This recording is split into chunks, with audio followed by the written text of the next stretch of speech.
Bismillahirrahmanirrahim. Assalamualaikum warahmatullahi wabarakatuh. Perkenalkan, kami dari kelompok 8 yang anggotanya yaitu Muhammad Rizwandi, Sulastri, dan saya sendiri Iruna Sunastri. Nah, yang mana judul atau tema kelompok kami yaitu desentralisasi fiskal.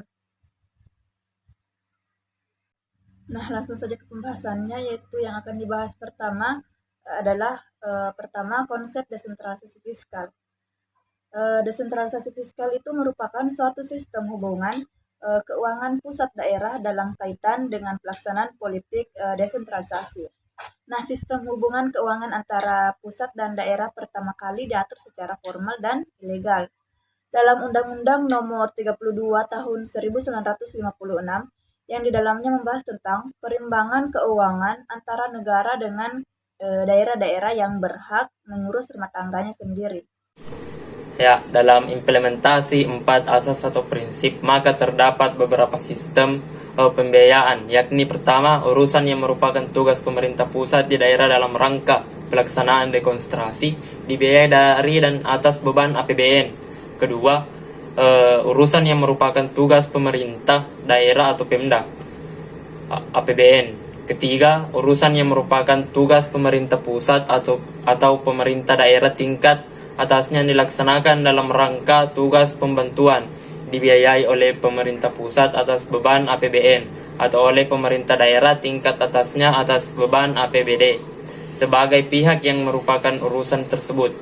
Keempat, sepanjang potensi kebijakan desentralisasi fiskal dilaksanakan bentuk transfer fiskal dari pusat ke daerah. Oke, baik. Di sini saya akan menyambung materi yang dibacakan oleh teman saya. Di sini saya akan membacakan tentang tujuan utama desentralisasi fiskal. Tujuan utama desentralisasi fiskal itu ada 7. Yang pertama, meningkatkan kapasitas fiskal daerah dan mengurangi kesenjangan fiskal antara pusat dan daerah serta antar daerah. 2. Meningkatkan transparansi, akuntabilitas, dan ketetapan waktu pengalokasian dan penyaluran anggaran transfer ke daerah. 3. Meningkatkan kualitas pelayanan publik di daerah dan mengurangi kesenjangan pelayanan publik antar daerah otonom. 4. Mendukung kesinambungan fiskal nasional. 5. Meningkatkan sinkronisasi antara rencana pembangunan nasional dengan pembangunan daerah. 6. Meningkatkan perhatian terhadap pembangunan di daerah tertinggal, terluar, dan terdepan. 7. Meningkatkan pelaksanaan pemantauan dan evaluasi terhadap jenis dana transfer tertentu guna meningkatkan kualitas belanja daerah. Nah, terus yang kedua itu implementasi desentralisasi fiskal. Nah, anggaran transfer fiskal ke daerah merupakan salah satu instrumen fiskal penting dari politik desentralisasi fiskal guna yang mendanai urusan pemerintah yang mana menjadi kewenangan daerah dalam pelaksanaan otonomi daerah tersebut. Adapun pengertian dari desentralisasi fiskal yaitu yang mana pemberian kewenangan kepada daerah untuk menggali sumber-sumber pendapatan yang ada di daerah. Nah, hak daerah untuk menerima transfer dana dari pemerintahan yang mana lebih tinggi dan menentukan anggaran belanja serta investasi sendiri di daerah tersebut.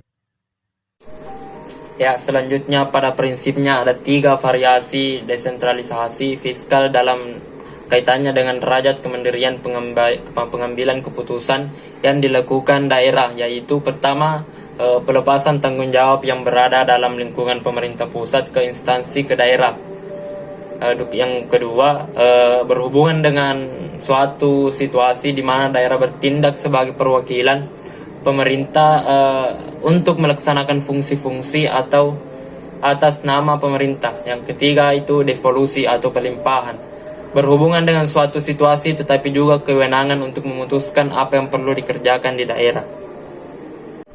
Ya, selanjutnya dengan adanya desentralisasi fiskal, tata kelola keuangan harus dilakukan secara transparan dan akuntabel dalam pelaksanaan kegiatan pengalokasian transfer ke daerah yang tepat sasaran, tepat waktu, efisien dan adil, karena desentralisasi pada hakikatnya adalah juga bersumber dari inisiatif dan prakarsa lokal. Dalam lokal, desentralisasi fiskal sebagai suatu sistem hubungan keuangan pusat daerah kebijakan transfer fiskal ke daerah dilakukan dalam bentuk block grant dan specific grant. Implementasi desentralisasi fiskal. Implementasi desentralisasi fiskal itu ada 3. Yang pertama, formula dana alokasi umum. Dana alokasi umum atau DAU merupakan instrumen fiskal penting dalam implementasi desentralisasi fiskal. Di samping dana bagi hasil atau DBH dan dana alokasi khusus atau DAK. Porsi dan peran dana alokasi umum dalam APBD sangat strategis karena konsep dana alokasi umum merupakan transfer fiskal yang relatif umum. Oleh karena itu, dana alokasi umum lebih bersifat block grant. Contohnya, daerah yang baru dimekarkan sekalipun sudah mendapatkan dana alokasi umum. Yang kedua yaitu dana alokasi khusus. Dana alokasi khusus atau DAK merupakan transfer fiskal ke daerah yang bersifat spesial grant, yang artinya kriteria yang berlaku dalam dana alokasi khusus yaitu ada 3. Yang pertama, kriteria umum. 2. Kriteria khusus. 3. Kriteria teknis.